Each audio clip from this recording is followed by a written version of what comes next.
Sophia Soda with the Nerds of Color. And first of all, this movie, oh my God, it was so good. And congratulations. I can't wait for everyone else to see it. Thanks so much. Thank you. Nice to see you. Of course. Nice to see you. So we are going to be talking spoilers because I have to ask you about the ending. So we're going to hold it until the film releases. But this film doesn't have the traditional happily ever after that audiences come to expect from a fairy tale, which I really loved. So I want to ask, why do you think twisting expectations is so important for the audience? And why was this the perfect way to end it? Well, I think it's deeply entertaining for viewers to be surprised by anything in a movie, but I really do think what makes ours so special is that it's showing you real life in a way that animation hasn't always been able to do or hasn't been encouraged to do, because we are encouraged towards a perfect happy ending. And even though there is a happy ending in our movie, it's just not the happy ending that I think Ellian seeks at the start of the film, nor what her parents are seeking out either. I think that, Jenifer, anything basically, wow, what it's dealing with, what Spellbound is dealing with is the issues, real live issues for family, for everybody, children and adults.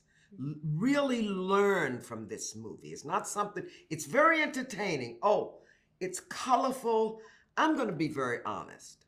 When I saw Spellbound, I called Vicky Jenson, the director, and I said, I'm spellbound. I'm spellbound. I was just so lit up and happy because now we've got something for kids to let them know they can't fix it. And it's not their fault. It's good stuff. Yeah, good stuff.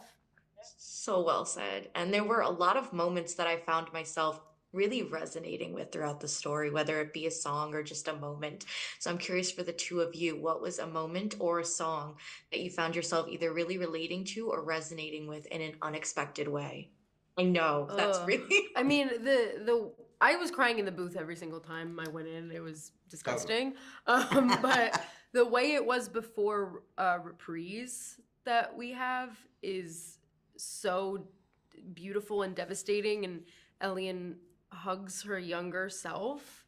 And I feel like so many teenagers need that, and then adults need it equally. I mean, I'm constantly thinking of baby Rachel whenever I make decisions or, things that really aren't feeling good. I want to serve her more than anything. And so when that moment came up on screen, and it wasn't always in the film, it was a very late edition, I feel. And it was just beautiful. And so that really caught me emotionally. Yeah, embracing your child. I mean, come on. That's what we learn, as we're working through our own problems in real life. Embrace that child, and go back to that innocence as much as you can and learn from it. Wow. It just, what really moved me was that it was the sensitivity of the king and queen when they were monsters. The love for their baby. It's like when the queen turns away because she knows there's nothing she can do. And you can tell she wants to hug Ellian. And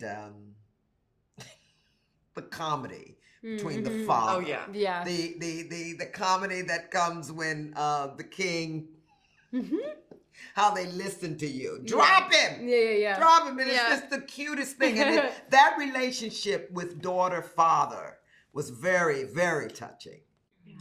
Well, I think both of your younger selves would be very proud of both of you, where you are in your career. And thank you both so much again. This is really a beautiful film. Thank you, Sophia. Thank you. Hi, Vicky. Hi, Javier. Sophia Soda with the Nerds of Color. And first of all, just a beautiful, beautiful film. Like, congratulations to both of you. It really moved me, and I can't wait for everyone else to see it. Thank you.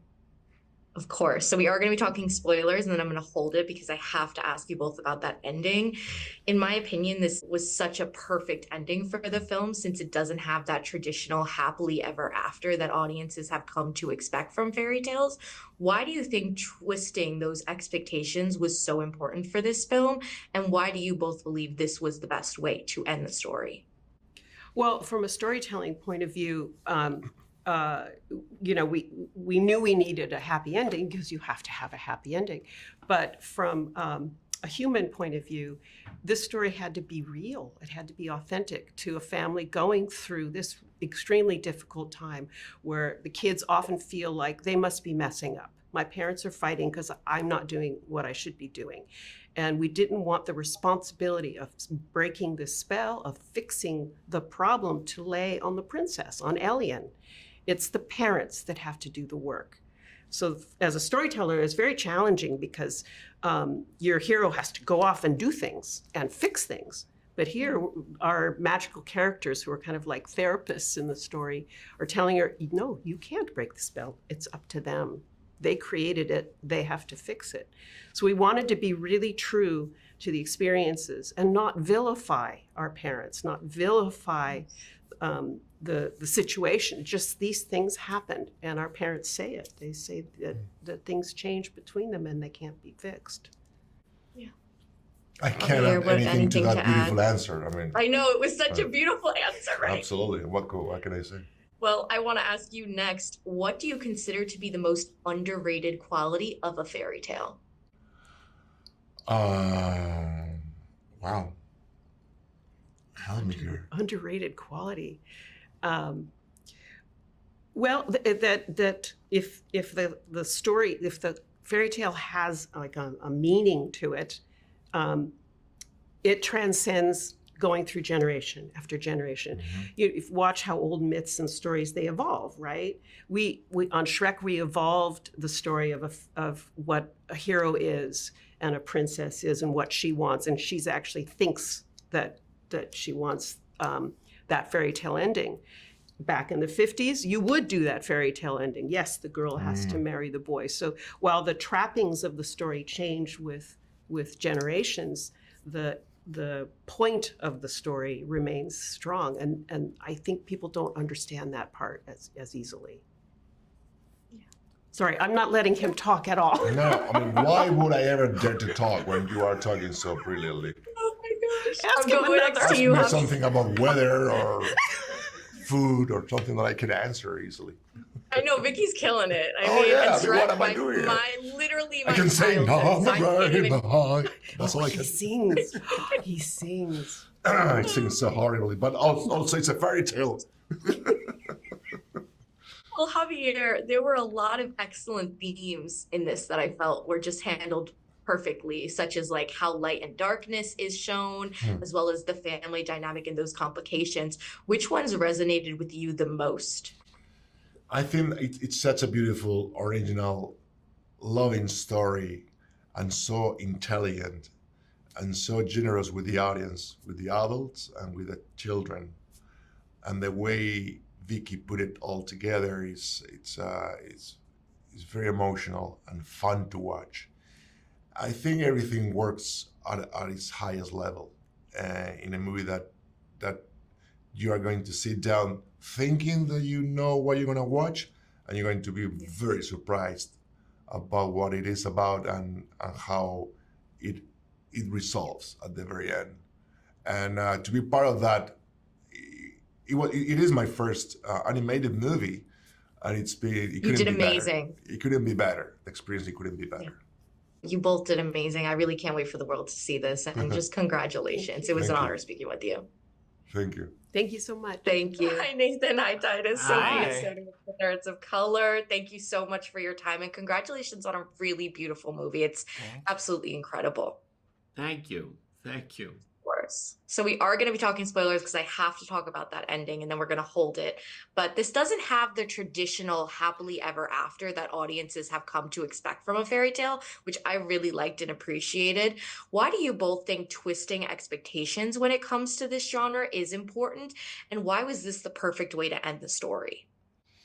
Because it is an a way to happily ever after. It's not even that term. The fact that you assigned it the definition. That's what's normal. It's like it's what is normal. And what is normal, especially in this day and age. And So I just sort of think it's so beautiful to explore an alternate route that isn't mainstream for so many people. And I don't know. To me that was beautiful. And in fact, when I read the script, I was waiting for them to turn back into their perfect parents and to resume their thrones. And then when she announced where they were living, I just was like, I teared up. I was like, wow, like this is that's proper. That's how it actually is in some households. Not so much in my household, but my household was also not represented in this film. But it made me go, wow, why can't there be a cartoon about single parents? You know what I mean? Like I just thought it was great. And that's one of the reasons I signed on, because also of him. So yeah. Nathan, anything to add? That was a beautiful answer. That was a bit. Well, how can I top that? I can't. I agree with Tituss always. Yeah. And you two are the duo. I can tell already. But there were a lot of moments and songs that really resonated with me throughout the film. So I'm curious for the two of you. Was there a moment or a song that either resonated with you or you felt yourself relating to in an unexpected way? Oh, I mean, mine was what kind of what we talked about the first time, but also Nathan, why don't you talk? oh well. You mean my favorite moments in the film? Anything you related to? Yeah. Well, I just enjoyed all of the vocal performances very much. I thought it was a pretty spectacular cast of actors, and yeah, I enjoyed our big number together. Look to the light. Yeah, Look to the Light. I thought when I first heard it, I thought, oh, this is like out of a Scientology video. Look to the light, but but it's very yeah. It's there's a lot of talk of light and darkness in this movie. Yeah, the dark forest. He enjoyed our song. Well, what else do you want to know? But look to the light. Yeah. I love it. Look to That the was light. an epic. Don't go to the light. Just look to it. If you go to the light, that's a whole other number. That's your big farewell song. Go to the light. Oh my God. Well, I have to. Were you also ask confused that I had a German, Austrian, whatever kind of accent? Did that throw you? No, you're you, Nathan. We You know accept what? whatever you want. What'd you say? We're going to go off of that because I imagine as an actor and as a voice actor, the first time you actually get to see your voice come out of an animated character must be the most surreal experience. Actually, So was that can in you the both kind of talk about your experiences when you saw your characters come to Was that life? in the description, or did that when you read it? No, you were I like, had this nothing is- to do with it. It was just literally, it was written with that dialect, and then when I got the demo tape, Alan Menken was singing in that I see. accent. So, and I said, why is he German? where Since did they since meet? he's round and blue and lives in the forest in a mushroom house, why is he German? And they said, oh, we just thought it would differentiate between the two because they're both similar looking creatures. So I said, oh, okay, so he's from Germany. So, that's why I had to do the Ludwig van Drake. Well, there used to be there was a whole thing that they didn't include any of this, by the way, any of my improv. But I kept calling you darling. Darling, you have a little smoochie here. Let me get that for you, darling. He's so, when he eats, no, he doesn't clean up after. The garlic bread goes everywhere. The garlic bread goes everywhere. Anyway, there was a lot of that. There's a lot of domestic stuff I tried to sneak in. Didn't quite make it. Yeah. They didn't want to tell that story. They didn't want to tell that story. Yeah, they didn't want to tell the story of the two gay oracles who were living in the forest. Okay, sister. Spin-off movie for the two Oh, of the you. sequel. Sure, Oh, yeah, Sonny the and- prequel. The prequel. Yeah. How they met. Oh, how Sonny and Looney met? Yeah. Oh, an origin story. Okay. So Sonny and Looney, when they were thin oracles, this is when they were very thin, young and thin. They met in a bar in the forest. There's also a mushroom bar they go to. Okay. They're wrapping me, but thank you both so much for the laughs. You guys are amazing. Bye. Bye. Bye. Artists and professors, maybe a nerd who's just like you, talking about the things that you like too. So I invite you to the NOC. In full color, you see me. The Hard Knock